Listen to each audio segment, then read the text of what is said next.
Assalamualaikum warahmatullahi wabarakatuh. Innal hamdalillah nahmaduhu wa nasta'inuhu wa nastahdihi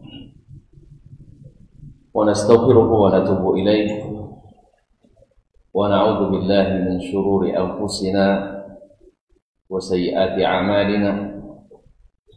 Man yahdihillahu fala mudilla lahu ومن يضلل فلا هادي له.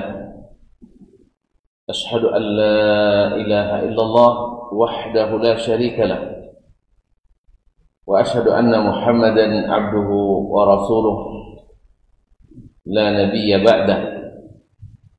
يا أيها الذين آمنوا اتقوا الله حق تقاته ولا تموتن إلا وأنتم مسلمون.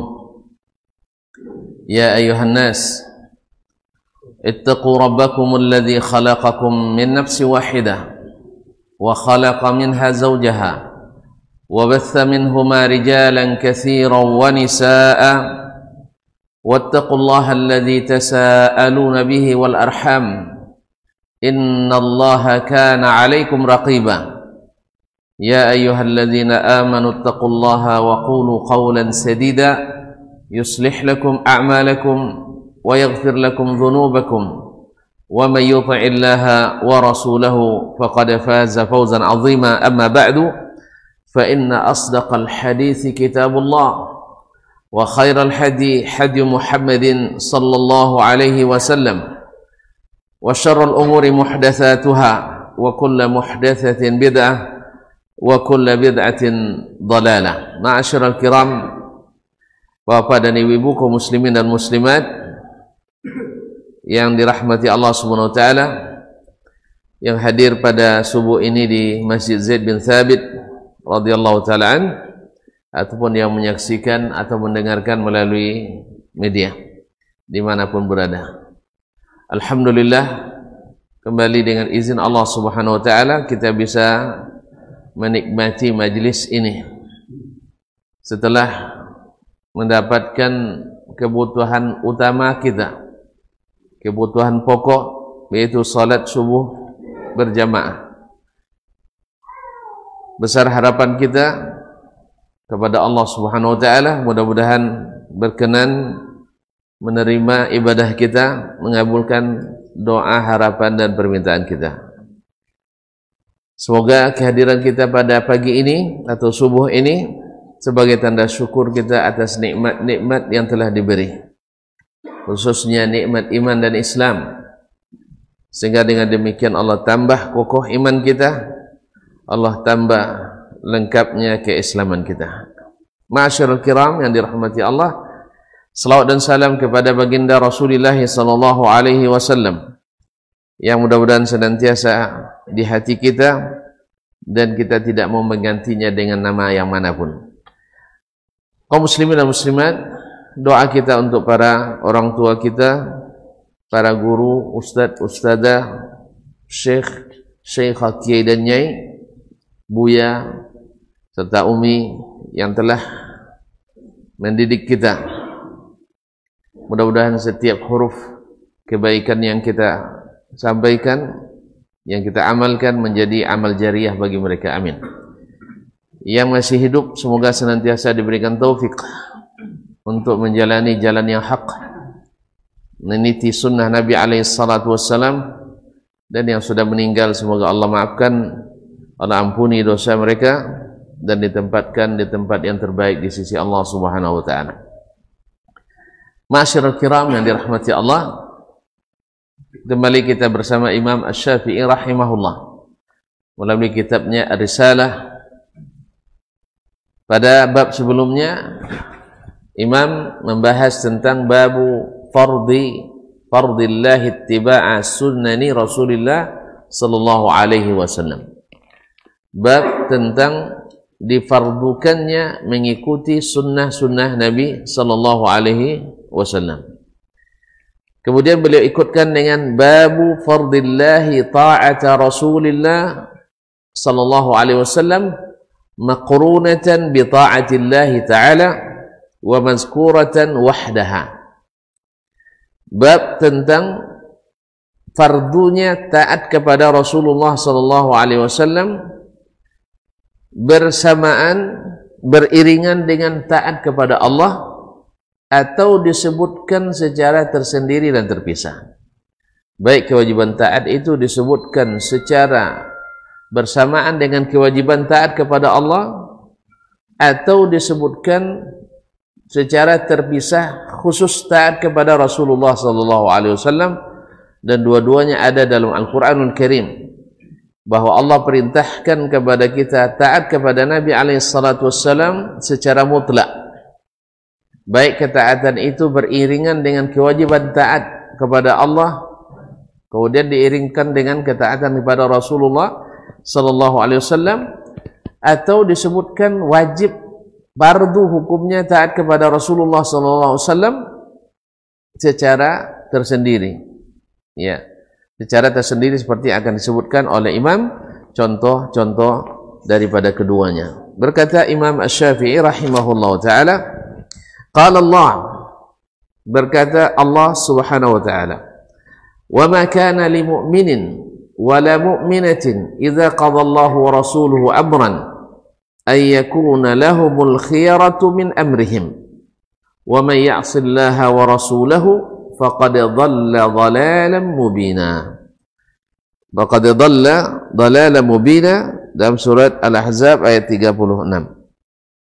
Tidak patut, wa ma kana lil mu'min, tidak patut bagi seorang mukmin, wala mu'minatin, dan seorang mukminah, yakni orang beriman laki-laki dan orang beriman perempuan, idza qadallahu wa rasuluhu amran, apabila Allah dan Rasulnya telah memutuskan suatu perkara atau telah mewajibkan suatu perkara, ayyakuna lahumul khiyaratu min amrihim, mereka meninggalkannya dan memilih apa yang mereka putuskan. Jadi ayat-ayat suci ditinggalkan, pindah ke ayat-ayat konstitusi. Allah musta'an. Jadi meninggalkan ayat-ayat suci, meninggalkan ayat suci kepada ayat-ayat konstitusi, yang harusnya ayat-ayat konstitusi harus mengacu kepada ayat-ayat suci. Nah, ayakuna lahumul khiyaratu min amrihim, mereka memilih dan memilih perkara yang mereka putuskan dan meninggalkan yang Allah dan Rasulnya putuskan. Jadi orang beriman, baik laki-laki maupun perempuan, wajib mengikuti perintah atau perkara yang diputuskan Allah dan Rasulnya sallallahu alaihi wasallam, dan tak boleh pindah daripadanya. Tidak boleh pindah daripadanya dan mengutamakan apa yang mereka putuskan. Sebab kaum muslimin dan muslimat dirahmati Allah SWT, keputusan Allah dan Rasulnya sallallahu alaihi wasallam itu lebih general, lebih umum, dan lebih sempurna dan lebih relevan untuk seluruh tempat dan zaman. Sedangkan keputusan kita pada umumnya adalah berkaitan dengan kepentingan kita masing-masing. Kalau misalnya hari ini negara-negara di dunia masing-masing mengampanyekan anti terorisme, nyebut tak pandai macam mana pula nak jadi teroris, nyebutnya tak pandai, anti terorisme. Masing-masing negara dari negaranya sendiri dia menafikan itu. Indonesia berusaha supaya tidak ada terorisme di Indonesia, Malaysia seperti itu, Arab Saudi seperti itu, Amerika seperti itu. Ya, tapi Islam menafikan terorisme dari seluruh makhluk Allah Subhanahu wa taala. Dan kalau bicara masalah ini kaum muslimin, kalau bicara kepada masalah anti teror, maka konsep Islam lebih sempurna dari konsep manapun. Jadi bukan hanya dari manusia, tapi teror terhadap hewan pun tak boleh. Maka tidak boleh menjadikan hewan, dalam hadis Abdullah bin Umar dari Nabi SAW, tidak boleh menjadikan hewan sebagai sasaran tembak, apalagi menjadikan manusia sebagai sasaran ledak. Jelas tu? Tak boleh menjadikan burung saja, tak boleh dijadikan sasaran tembak pakai sitik. Tahu sitik? Tak tahu ya, ketapel. Kan sudah saya berikan begini tu kan, ditarik. Tahu sitik Pak? Tahu ya? Dah tunjukkan ya, Pak tahu. Ya, ketapel. Tak boleh. Tak boleh menyakiti. Bahkan ketika menyembelih hewan korban kita, tak boleh memperlihatkan hewan yang sudah disembelih atau sedang disembelih kepada yang akan disembelih. Ini mana ada dalam ajaran lain? Ini ada dalam ajaran Islam. Apalagi menakut-nakuti orang. Dilarang oleh Nabi sallallahu alaihi wasallam kita membawa pedang, membuka menghunuskan atau bawa pedang tanpa sarung di jalan. Kalau dah bukan dalam kondisi perang tentunya, dalam kondisi damai, tidak boleh kita menengokkan pedang ke teman kita dengan maksud menggertak. Apalagi kalau langsung meledak. Allah musta'an. Jadi kaum muslimin dan muslimat dirahmati Allah Subhanahu wa taala. Jadi perintah Allah dan Rasul sallallahu alaihi wasallam lebih lengkap, lebih mendalam, lebih sempurna. Oleh itu kaum muslimin dan muslimat dirahmati Allah, nyaman kita umat Islam ini dan nyaman orang-orang yang bertetangga dengan umat Islam asal mereka memahami Islam dengan benar. Dulu ketika orang Amerika ingin menyudutkan umat Islam dengan serangan terorisme, pada di negeri mereka antara 80 sampai 88 terjadi 138 serangan terorisme yang melakukan seluruhnya bukan umat Islam. Kecuali hanya 13 kali. Dan itu pun Islamnya Las Vegas. Itu Islam Las Vegas? Tak tahu ya. Las Vegas tahu? Tak pernah ke situ? Hah? Aliran keras? Kalau masalah Las Vegas itu ya tempat orang bertinju, tempat orang berjudi, tempat orang itulah. Jadi Islam yang itu. Dan mungkin orang yang memahami Islam dengan benar akan melakukan tindakan-tindakan yang tidak terpuji itu. Akhirnya orang Amerika setelah pasca 11 September 11, ya, topik bocor, baik, 2001, iya, maksud orang ini untuk menyudutkan umat Islam. Akhirnya orang-orang mulai penasaran dan mempelajari Islam dari sumbernya yang asli, Al-Quran. Karena umat Islam jarang kembali ke Al-Quran. Al-Quran saja mereka tidak percaya. Tapi kalau hasil penelitian yang tidak teliti, luar biasa percaya. Al-Quran tak ada keraguan padanya, mereka ragu. Yang penelitian pikiran yang banyak keraguan mereka yakini. Betul? Betul tak? Sebagian besar umat Islam sendiri hari ini lebih yakin dengan hasil pemikiran, dengan hasil penglihatan dan penelitian daripada beriman kepada Al-Quran dan sunnah Nabi SAW. Apalagi orang lain, umat Islam sendiri. Sah? Allah bilang seperti ini, dia bilang tidak mungkin. Allah bilang seperti ini, oh tak patut. Allah bilang seperti ini, tidak adil. Betul ya? Allah musta'an. Umat Islam sendiri. Bagaimana dengan orang lain? Lalu mereka membaca Al-Quran. Sejak itu Al-Quran setiap cetak habis. Hadis-hadis dibeli orang. Ingin belajar Islam dari sumber yang asli. Akhirnya buahnya alhamdulillah dari 1000 masjid lebih di dataran Amerika dan Eropa sekarang sudah lebih dari 11.000 masjid. Berapa persen naiknya Pak? Hah? Dari 1000 jadi 11.000? 1100%, Masya Allah. Nah, dalam waktu hanya 10 tahun atau 20 tahun lah dengan sekarang. Sedangkan populasi pertumbuhan umat Islam di Amerika lebih tinggi dari pertumbuhan angka kelahirannya. Jelas? Alhamdulillah, rubba dharratin nafi'ah. Sekarang kan orang sedang asik-asiknya menjadikan isu serangan teroris yang terbaru, isu teror ya, bom bom jihad atau bom jahat? Bom jahat ini ya terserah siapa yang menyetirnya, kita nggak tahu. Yang jelas umat Islam menjadi tuduh, khususnya Wahabi, Salafi Wahabi. Ya, ini orang ini Allah musta'an. Iya, lupa dia pernyataan-pernyataan dia sebelumnya. Tapi wallahu musta'an. Maka yang Nabi ajarkan kita doa, Allahumma inni a'udzubika minal hawari ba'dal kawar. Ya Allah, aku minta jangan disesatkan setelah dapat petunjuk. Orang ini dah sesat sebelum dapat petunjuk. Allah musta'an. Kaum muslimin dan muslimat dirahmati Allah SWT. Apa tadi Pak? Hah? Jadi lupa ya. Nah, ia jadikan isu ini sebagai alat politik, alat untuk menyudutkan umat Islam, maka insya Allah orang akan kembali kepada ajaran yang hak itu.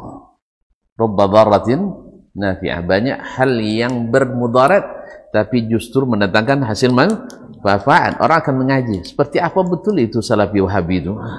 Alhamdulillah. Nah, mungkin diangkat juga tema kita nanti dialog bersama Ustaz, yaitu jadi cerita belajar di kota Madinah. InsyaAllah ya, kami 3 alumni di situ tuh. InsyaAllah banyak lagi. Kalau diangkat bahwa orang mengira bahwa bibit-bibit terorisme itu ada di ajaran as-salafus salih, di ajaran yang mereka sebut dengan Wahabi. Tapi saya tahu orang-orang ini pasti mengutip dari orang-orang Syiah Rafidah, dan Syiah bermain di dalamnya. Yang entah berapa pula saya tidak tahu. Allah musta'an. Ala kulli hal, akhirnya mereka mempelajari Islam dan mengetahui sesungguhnya Islam itu lebih rahmat kepada selain umat Islam dari selain umat Islam kedua mereka diri sendiri. Tidak perlu banyak bukti. Kalau ayat mungkin mereka tidak percaya, hadis mungkin tidak percaya, tapi sejarah. Arti saya sejarah. Selainnya kita sempurnakan dalam apa nanti, insyaAllah. Ya Pak? Baik. Tidak patut bagi seorang mukmin dan mukminah meninggalkan apa yang Allah putuskan, memilih apa yang mereka putuskan sendiri. Wa may ya'sillaha wa rasulahu faqad dhalla dhalalan ba'ida. Mubina. Faqad dhalla dhalalan mubina.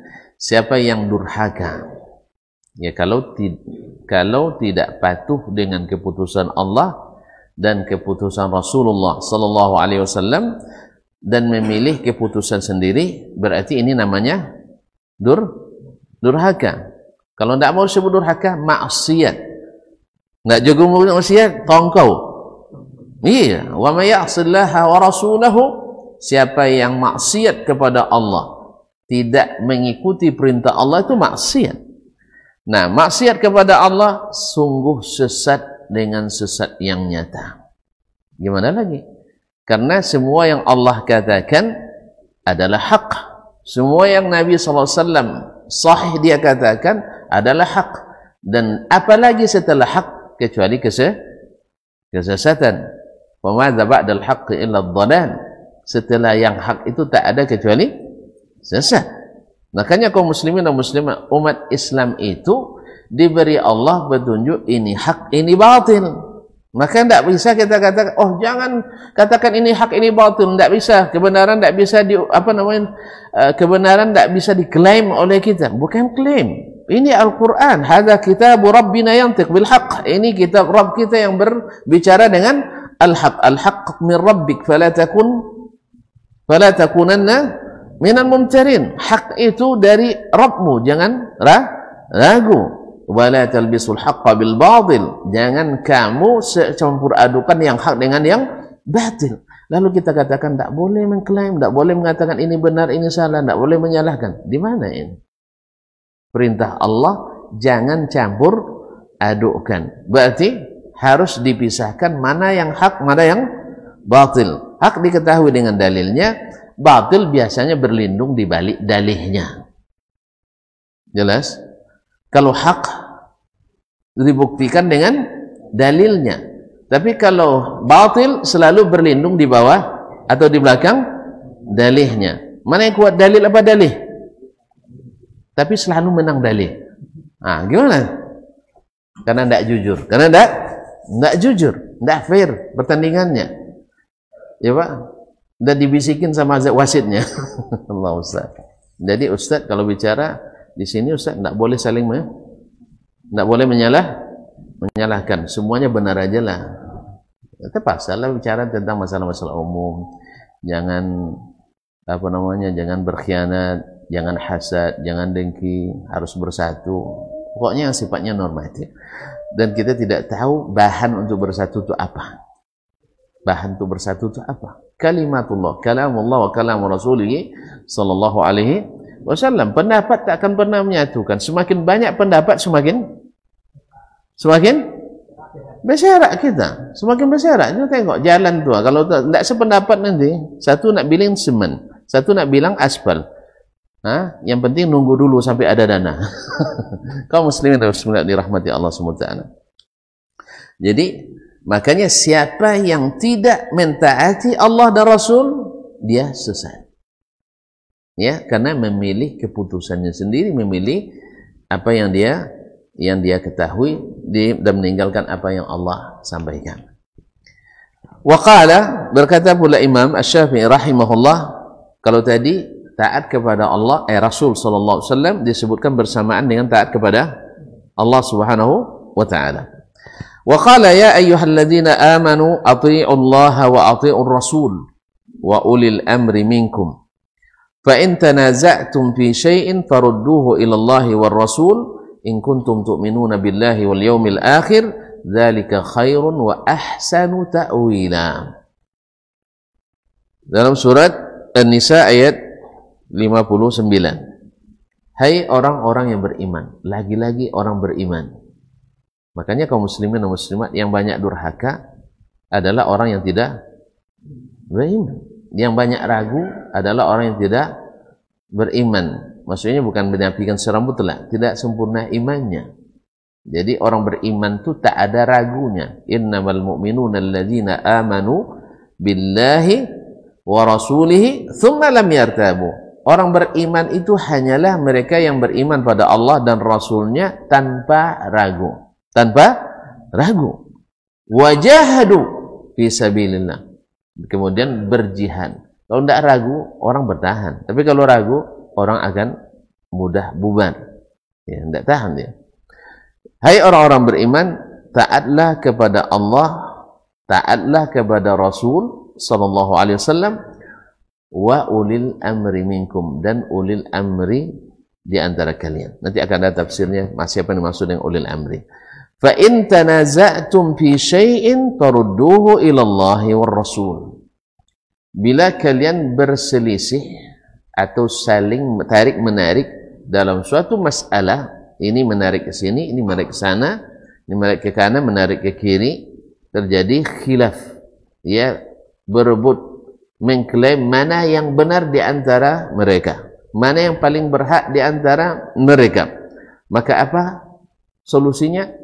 Farudduhu ilallahi war rasul. Kembalilah kepada Allah dan Rasul. Bukan Allah semuanya. Tentang ayat khilaf, tentang hadis-hadis khilaf, pasti semuanya perintah kembali kepada Allah dan Rasul sallallahu alaihi wasallam. Ya, tidak ada secara langsung disebutkan saling mengerti sajalah, enggak. Tapi adalah kembali pada Allah dan Rasul, karena itu solusi. Walaupun kita memang dilarang untuk memaksa orang sependapat dengan kita.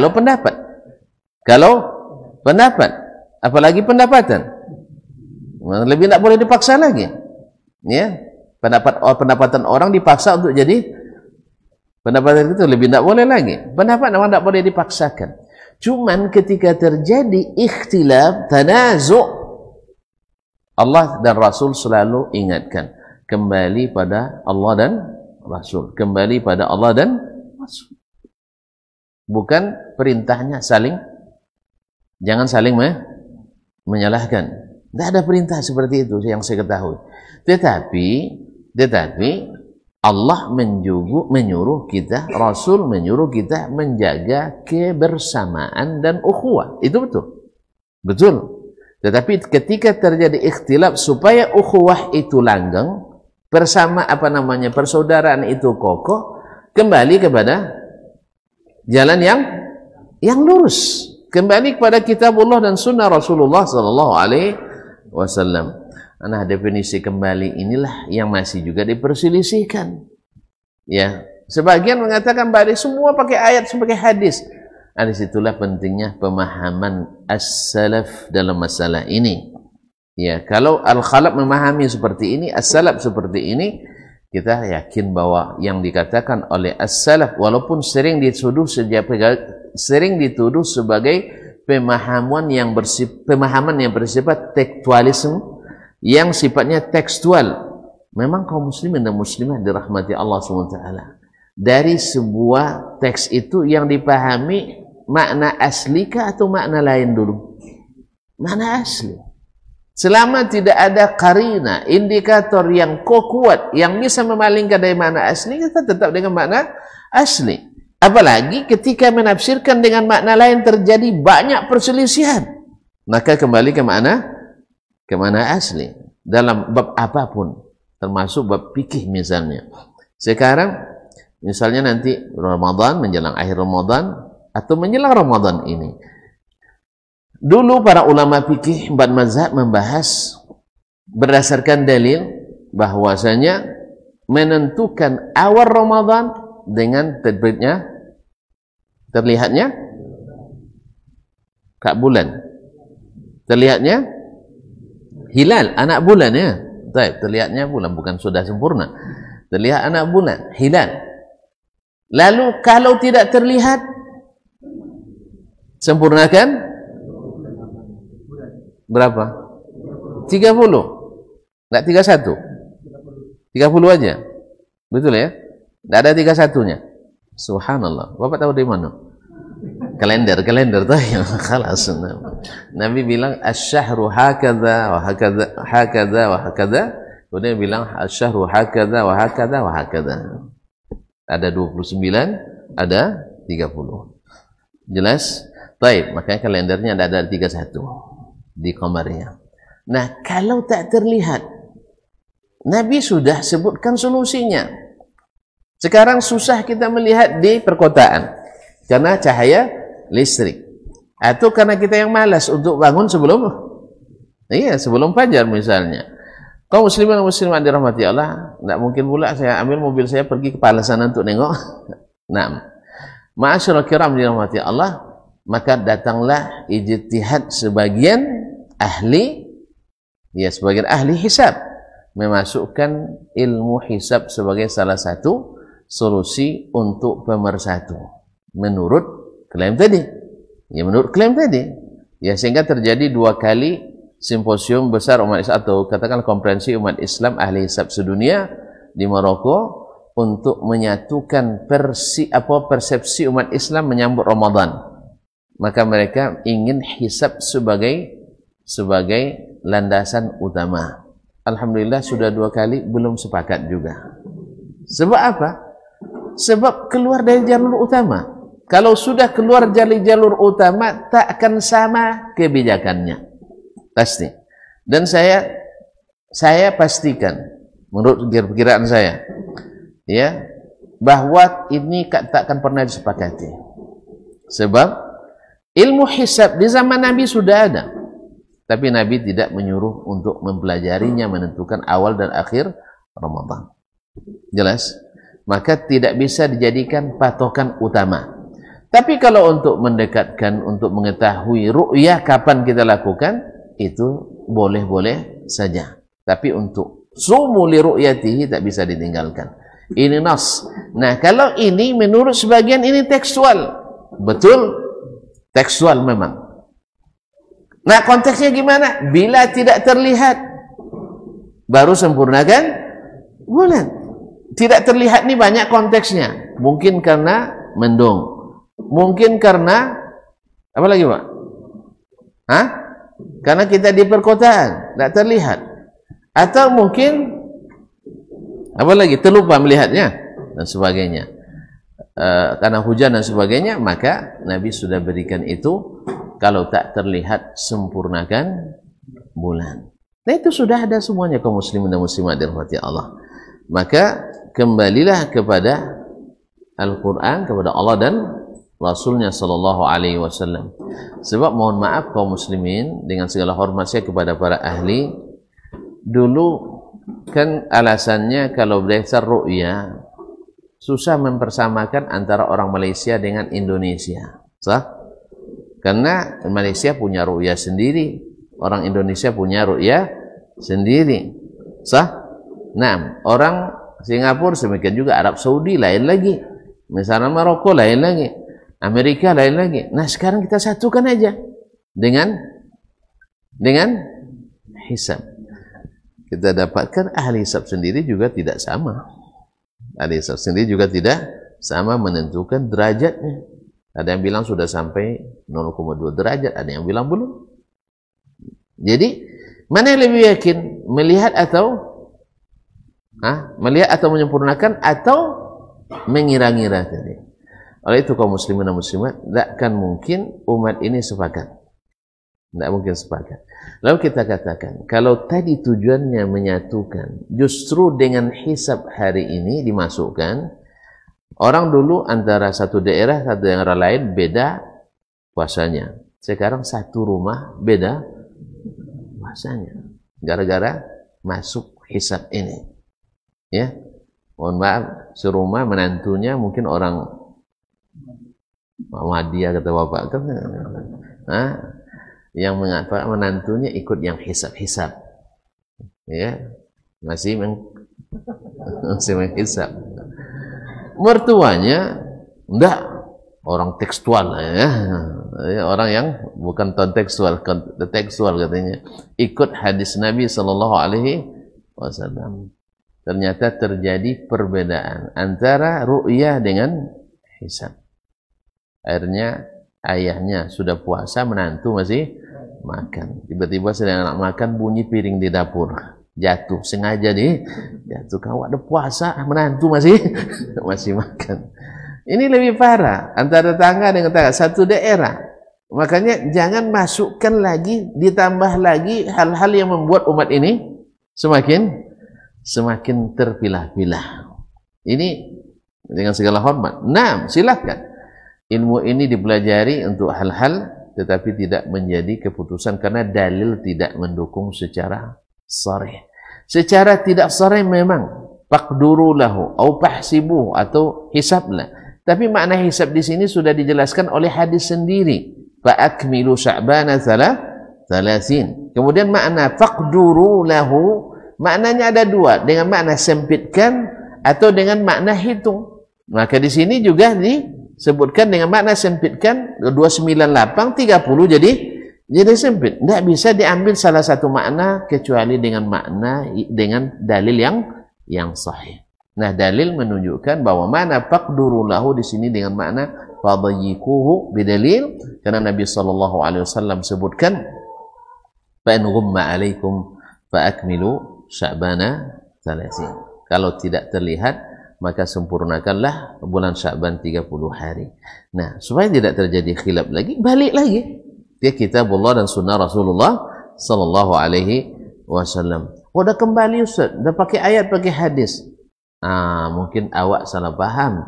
Pasalnya paham sendiri. Sebab salah dalam metodologi, ibarat rumus matematika, salah rumus, salah hasil.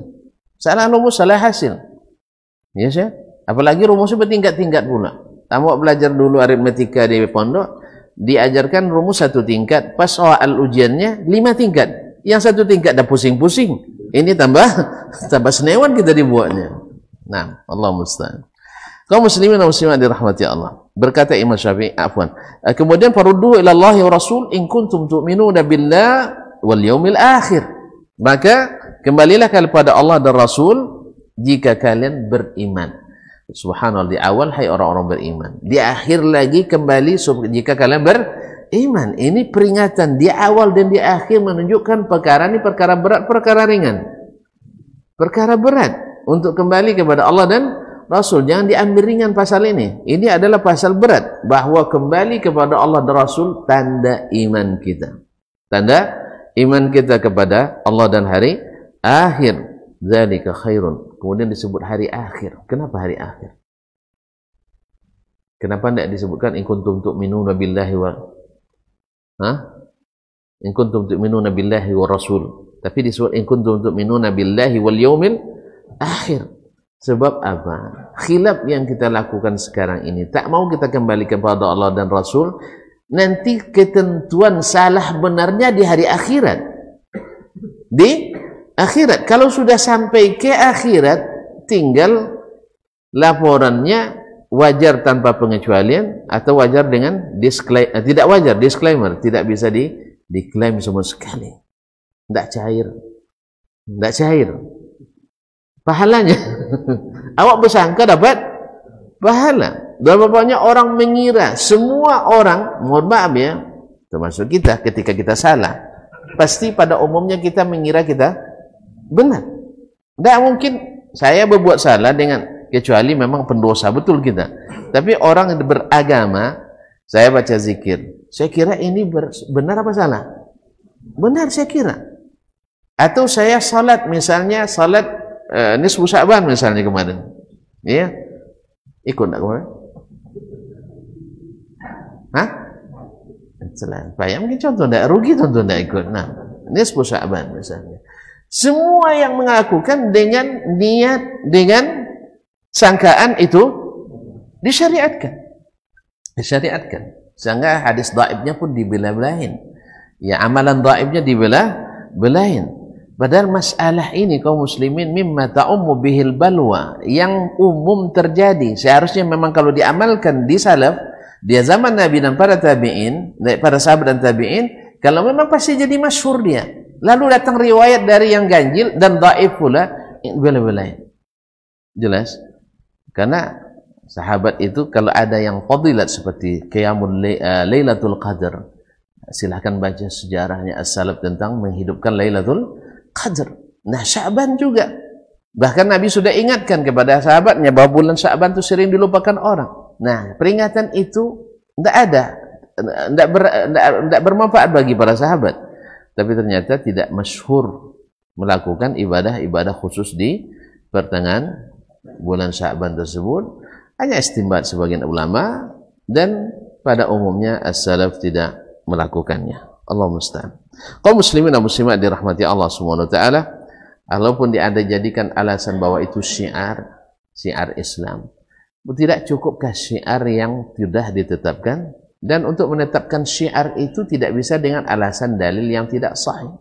Syiar itu harus sabit dari Allah dan Rasulnya sallallahu alaihi wasallam.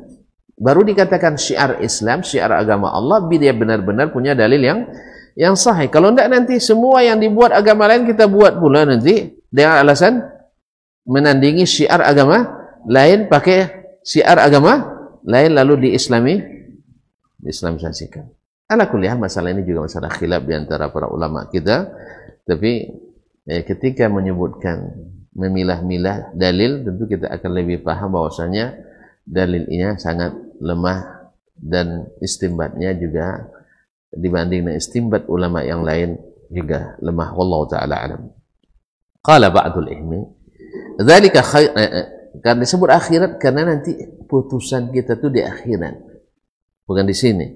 Makanya kalau benar-benar beriman dengan hari akhirat, di hari hisab, baliklah kepada Allah dan Rasulnya sallallahu alaihi wasallam. Dzalika khairun wa ahsanu ta'wila, yang demikian itu lebih baik dan lebih hasan, lebih indah kesudahannya. Lebih baik dan lebih indah kesudahannya. Ma'asyiral kiram yang dirahmati Allah, faqala ba'du ahli ilmi, berkata Imam Asy-Syafi'i, berkata sebagian ahlul ilmi, sebagian ulama. Apa katanya? Ulul amri umara saraya Rasulullah sallallahu alaihi wasallam. Yang maksud dengan ulil amri di sini adalah para amir, para pemimpin pasukan perang yang dikirim oleh Rasulullah sallallahu alaihi wasallam. Jadi ada sariyah, jamaknya saraya. Dulu Nabi alaihi salatu wasallam mengutus untuk perang, Nabi tidak ikut. Kalau Nabi ikut namanya ghazwah. Ya, ini istilah yang dipakai oleh ahli sirah. Kalau seandainya Nabi ikut namanya ghazwah. Kalau Nabi tidak ikut namanya sariyah. Jadi Nabi sengaja mengangkat amir, pemimpin bagi mereka. Nah ini kata Imam Asy-Syafi'i rahimahullah ta'ala, nanti dia sebutkan, ini tidak biasa di kalangan orang Arab dulu. Orang Arab hanya mengenal pemimpin kabilah. Tidak ada orang lain yang menguasai seluruh kabilah. Jelas? Jadi yang berlaku adalah datuk nenek, apa nama istilahnya, datuk sukunya saja. Ya, kepala sukunya. Sekarang enggak. Nabi alaihissalam menjadikan suku itu di bawah Islam. Nabi tidak menghapus suku, tidak. Nabi juga tidak menghapus ras, tidak. Ya, ras Ansar masih ada, ras Muhajirin masih, istilah ini masih bahkan dipuji dalam Al-Quranul Karim. Ada Muhajirin, ada Ansar. Mana yang lebih afdal? Tuan rumah atau tamu? Hah? Kan Muhajirin tamu, Ansar tuan rumahnya. Mana yang lebih afdal? Tamu. Makanya kalau datang tamu bergembiralah, itu memuliakan kita. Menguji iman, menguji iman. Siapa yang gembira dengan datang tamu, imannya insya Allah subur. Tapi siapa yang risau datang tamu, berarti kurang keyakinannya. Ya, tergantung apa namanya? Ini tanda iman. Siapa yang beriman pada Allah dan hari akhir, falyukrim dhaifah, hendaklah muliakan tamu. Cuman tamu juga harus paham. Itu aja. Tamu juga harus paham. Ya. Iya, sebelum subuh udah datang ke rumah orang. Jangan. Atau setelah Isya jam 10 baru gator pintu orang. Nah, itu jangan. Pilihlah waktu yang mudah-mudahan apa. Baiklah kaum muslimin dan muslimat rahimanillah wa iyyakum, umara usaraya Rasulullah sallallahu alaihi wasallam, mereka ini maksud dengan ulul amri di ayat tadi, ya. Wallahu alam wa hakadha ukhbirna. Seperti inilah yang diberitahukan kepada kami, kata Imam Asy-Syafi'i rahimahullah. Lihat ikhwani akhwati fillah kaum muslimin dan muslimat dirahmati Allah, Imam Asy-Syafi'i ya mengajar kita juga adab dalam berilmu. Ketika menafsirkan ayat, menafsirkan hadis, selalu dia menisbatkan kepada ulama, padahal dia sendiri ulama. Subhanallah, padahal dia sendiri ulama. Nah, sering dia ngajar kita seperti itu. Seperti sebelumnya tentang al-hikmah dalam ayat, wa yu'allimuhumul kitaba wal hikmata. Lalu dia katakan, sami'tu man arda min ahli ilmi bil Qur'an anna al-hikmata huwa sunnah, bahwa hikmah itu adalah sunnah. Saya mendengar orang yang saya ridha ilmunya tentang Al-Qur'anul Karim. Nah, dan ini subhanallah tawadhu'nya Imam Asy-Syafi'i rahimahullah ta'ala. Wa huwa yushbihu maqal, dan itulah makna yang dituju sama dengan apa yang dikatakan oleh ulama tersebut. Wallahu alam, dan Allah yang lebih berilmu. Lianna kulla man kana haula Makkah. Kenapa dia tafsirkan ulil amri di situ dengan amir-amir syariah tadi, pasukan-pasukan tadi? Kenapa itu? Lianna kulla man kana haula Makkah minal Arab. Karena orang Arab yang tinggal di Makkah dan sekitarnya, lam yakun ya'rifu imaratan. Mereka dulu tidak mengenal yang sistem imarah, dan sistem pemerintahan. Yang mereka demokrasi dulu. Jadi demokrasi itu sejak zaman demokrasi itu sudah ada sejak zaman jahiliyah memang. Jelas? Jadi demokrasi dulu Bani Makhzum, ini bagiannya tukang kibarkan bendera perang atau perdamaian.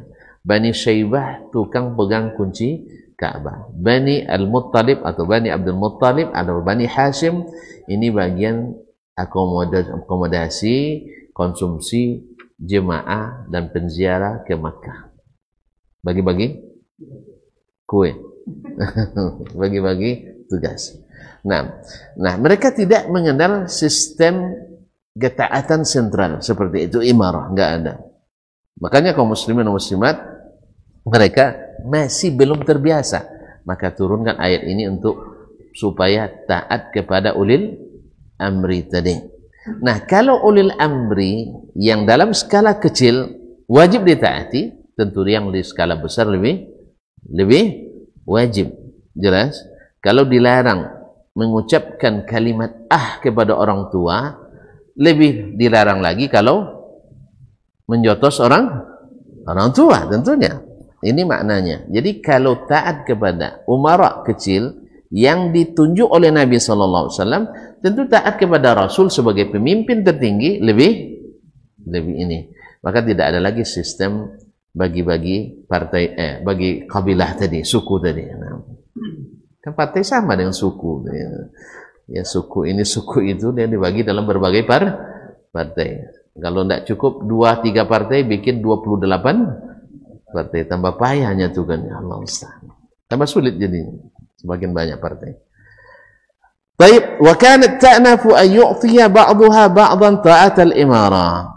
Oleh sebab itu mereka tak mau atau enggan sebagiannya taat kepada sebagian yang lain dalam masalah pemerintahan. Takut, tak mau mereka. Falamma danat li Rasulillah sallallahu alaihi wasallam bitta'lam takun tara dzalika yasluhu li ghairi Rasulillah sallallahu alaihi wasallam. Ketika mereka sudah beragama taat kepada Rasulullah sallallahu alaihi wasallam, mereka melihat itu tak patut kecuali hanya kepada Rasulullah sallallahu alaihi wasallam. Jadi taat itu hanya kepada Rasulullah sallallahu alaihi wasallam sebagai pemimpin tertinggi. Ini pemimpin-pemimpin rendah ini tidak perlu ditaati menurut tafsiran mereka, karena berdasarkan kultural yang berlaku. Makanya kaum muslimin dan muslimat yang dirahmati Allah SWT, ini akibat kembali kepada kearifan lokal yang tidak dibimbing oleh wahyu. Jadi kalau kearifan lokal yang menonjol lalu tidak diukur dengan kebenaran, akhirnya ini yang terjadi, mereka tidak mau taat. Lalu datanglah perintah Allah supaya taat. Karena kan kearifan lokal Mekah tadi tidak biasa dipimpin oleh orang selain sukunya. Fa umiru ay yuti'u ulil amri alladhina amarahum Rasulullah sallallahu alaihi wasallam la ta'atan mutlaqah. Maka mereka diperintahkan untuk taat kepada pemimpin-pemimpin mereka yang ditunjuk atau diangkat oleh Rasulullah sallallahu alaihi wasallam. La ta'atan mutlaqah, tapi bukan taat secara mutlak. Karena wasiat tadi atiiullah wa atiiur rasul wa ulil amri. Jadi taat kepada ulil amri itu tunduk kepada taat kepada Allah dan Rasulnya sallallahu alaihi wasallam. Bal ta'atan mustathna, tapi ketaatan yang dikecualikan. Fima lahum wa alaihim, dalam masalah yang menjadi hak mereka dan kewajiban mereka. Ada hak dan kewajibannya.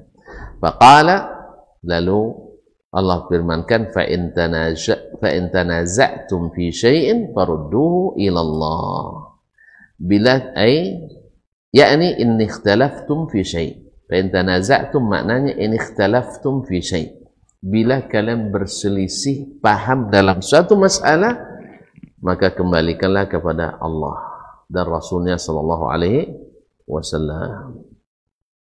Jadi kalau sudah kembali kepada Allah dan Rasul, bukan pemahaman kita lagi, tapi adalah pahaman yang Allah sampaikan dalam bahasa Arab yang menjelaskan.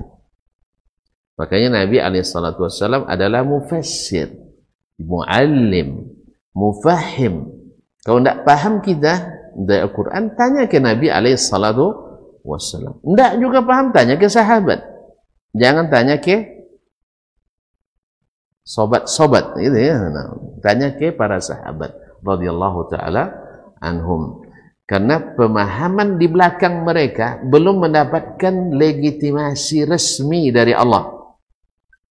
Tuan-tuan, belum mendapatkan legitimasi resmi. Kalau pemahaman sahabat sudah. Karena dalam banyak ayat, kuntum khaira ummatin ukhrijat linnas, kali umat terbaik, ini sahabat.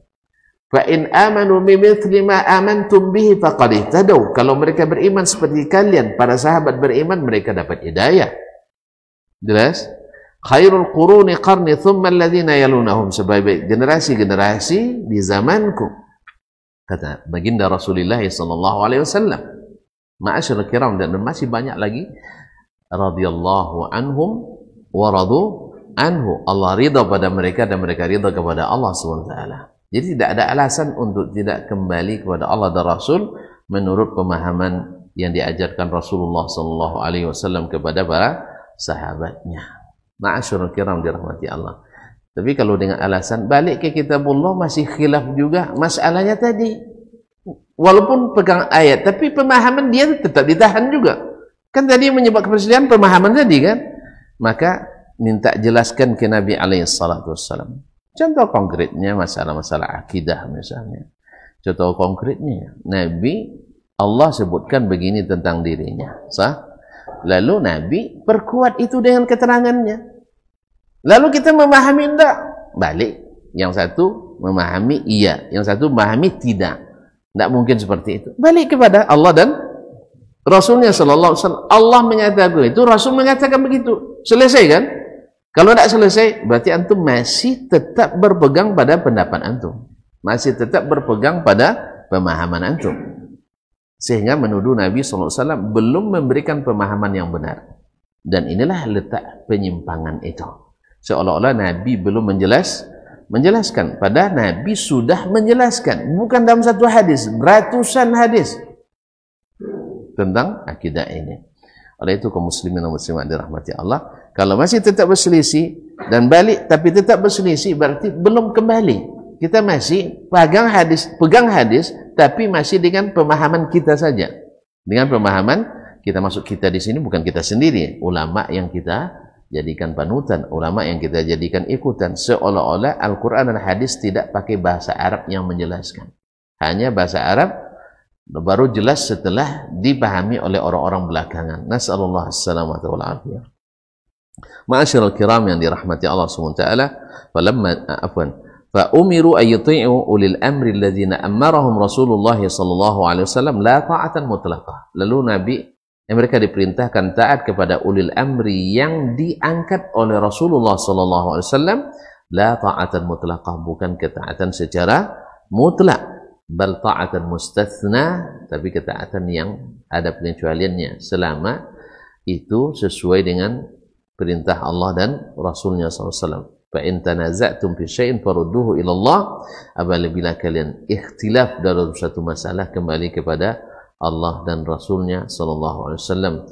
Di sini mungkin pentingnya kembali kepada teks, walaupun dituduh pemahamannya secara tekstual. Memang hukum asalnya di dalam ilmu apapun, ilmu akidah, ilmu fikih dan seterusnya, orang kembali ke nas dulu. Maka bila terjadi antara dalil ada nas, ada zahir, ada muawwal atau tak muawwal, maka mereka mengurut nas didahulukan dari zahir, zahir didahulukan dari muawwal. Terapkan ini. Kalau memang takwil membuat kita berselisih, balik ke zahirun nas atau balik ke nas, walaupun dianggap sebagai pemahaman yang tekstual. Karena Nabi Allah SWT dan Nabi SAW, ya, hukum asalnya memahami perkataan itu melalui teksnya, bukan melalui konteksnya. Nah, sampai ada bukti bahwa yang dimaksud itu adalah konteks, dan itu juga perlu dalil, bukan perlu dalil. Kalau dibuka terjadi gulu dalam mencari maqasid suatu teks secara konteks, akhirnya nanti banyak hukum Islam yang dirubah oleh orang. Seperti kemarin saya contohkan ketentuan zakat. Zakat kerbau 25 ekor. 25 ekor kali 10 juta 250 ya. Enggak dapat 15 kan, berarti tambah 125 lagi 375 juta. Kambing 40 ya. 40 kali 2,5 juta. Lambat. Baru 100 juta. Ini menurut orang yang memahami secara sembarangan bahwa tidak adil. Menurut dia. Ya, di zaman dulu orang tidak punya duit banyak, sekarang punya duit banyak. Maka akhirnya ditentukanlah nisabnya berdasarkan angka nominal uang. Akhirnya kambing 40 belum wajib zakat, supaya orang pemilik kerbau tidak supaya pemilik kambing tidak merasa terbebani, maka harus disamakan dengan pemilik kerbau. Akhirnya 80 ekor juga belum berzakat. Akhirnya berubah banyak hukum Islam. Demikian juga dengan masalah warisan. Di sini masuknya orang. Ya, masuk orang nih warisan. Dulu laki-laki pencari nafkah. Sekarang laki-laki penerima. Laki-laki sekarang banyak jadi penerima nafkah. Hidup enak di PMI, perumahan mertua indah. Ya. Yang belanja mertua, yang belikan baju istri, ya tak? Nah, yang belikan apa? Rokok mondo, ipar. Allah musta'an. Jadi akhirnya mereka ingin rubah. Kalau nanti sempat meninggal orang tuanya, maka harus disamakan bagian laki-laki dan perempuan dan seterusnya. Sampai-sampai ada yang nak membuat laki-laki bila menjatuhkan talak harus punya iddah. Ya tapi laki-laki kan tidak haid, nunggu selama istrinya masih haid 3 kali dan suci 3 kali. Allah musta'an. Jadi begini kaum muslimin, kalau dipahami secara bebas saja, secara kontekstual, ini hasilnya. Dan dalam bab akidah pun berlaku ini. Selama tak sesuai dengan akal saya tolak. Akhirnya ada yang menolak 10, ada yang menolak 100, ada yang menolak. Nah, itu ya. Akhirnya terjadi tingkat-tingkat penolakan. Mu'tazilah menolak semua sifat Allah. Menolak semua sifat Allah. Jahmiyah menyalin itu. Kemudian datang Kullabiyah menerima sebagian, menolak sebagian. Tapi datanglah Ahlus Sunnah yang sebelumnya dan yang kita mengikuti yang sebelum itu. As-salafus salih menerima semuanya tanpa tashbih, tanpa ta'til, tanpa tamsil, tanpa takyif. Jadi kalau ada yang mengatakan kalau kita meyakini tentang sifat Allah berarti kita mujassimah, dia tidak paham konsep mujassimah dan juga tidak paham konsep as-salaf. As-salaf itu bukan mufawwid, bukan mengatakan tidak paham kami makna roh. Yang penting kalimatnya betul tapi makna kita tidak paham. Subhanallah, apakah orang tidak paham diridai laporannya terima? Tuan-tuan, katanya menggunakan akal. Masuk akal enggak? Orang enggak paham, tiba-tiba bikin laporan, diterima laporannya. Masuk? Enggak logis. Ini logika yang tidak logis tuh kamu sebenarnya. Enggak realistis. Ada orang enggak paham, tiba-tiba bikin laporan. Kira-kira kerjanya kacau atau benar nih? Kacau. Kalau dikatakan dia enggak paham maknanya, sebagian mengatakan bahwa para sahabat itu maknanya tafwid. Ya benar, istawa benar, yadullah benar. Cuma makna yang hakiki kami nggak tahu. Kalau nggak tahu bertanya nggak sahabat? Bertanya. Sebab kalau nggak bertanya, nggak paham, nggak mungkin diridai. Padahal Allah sudah berikan radhiyallahu anhu. Yang kedua, mustahil kalimat Al-Quran yang diturunkan bilisanin Arabiyyin mubin, bahasa Arab yang menjelaskan, lalu dibilang nggak paham. Ya tak? Nah, ditambah lagi Nabi bertugas memahamkan lagi. Wa yu'allimuhumul kitab wal hikmah litubayyina lahum ma nuzzila ilaihim, supaya kau jelaskan pada mereka apa yang diturunkan kepada mereka. Oleh itu kaum muslimin dan muslimat, di sinilah pentingnya kita memahami Al-Qur'anul Karim dengan makna yang asli, bukan makna yang tidak asli. As-sunnah an-nabawiyah dengan hukum asalnya dengan makna asli, bukan makna yang dipalingkan dari makna yang asli, kecuali benar-benar ada dalilnya. Ada dalilnya. Alhamdulillah, kalau seandainya sahabat dulu yang juga manusia bisa melaksanakannya secara tekstual maupun kontekstual, lebih banyak tekstualnya, tentu kita juga manusia insya Allah bisa melaksanakannya. Kalau tidak bisa, fattaqullaha mastata'tum, bertakwalah kepada Allah sesuai dengan kesanggupan kalian. Ma'asyar kiram, nampaknya tentu dah mulai nengok-nengok. Dia dah nampak cahaya matahari masuk betulnya. Berarti sudah terbit matahari. Kita sudahi aja dulu Pak. Ya, besok kita sambung lagi. Kan mau nyambung lagi enggak? Atau kita borong hari ini, besok enggak lagi? Baik. Saya kira cukup demikian dulu. Kajian kita, insya Allah kita sambung kembali pada pertemuan yang akan datang. Tapi Ramadan masih tetap ya. Tapi belum Ramadan lagi, pekan depan masih belum Ramadan. Ya, semoga Allah sehatkan kita semuanya, zahir dan batin, dan semoga ilmu diberikan manfaat daripadanya, yang benar semata-mata taufik dari Allah. Kalau ada salah itu kelemahan saya dan mungkin dari syaitan. Kepada Allah saya mohonkan ampunan, dan kepada bapak-bapak dan ibu-ibu, saudara dan saudari, serta adik-adik dan anak-anak yang saya cintai, saya mohon dimaafkan. Akhirnya kita tutup dengan subhanakallahumma bihamdik, asyhadu an la ilaha illa anta, astaghfiruka wa atubu ilaik. Wassalamualaikum warahmatullahi wabarakatuh.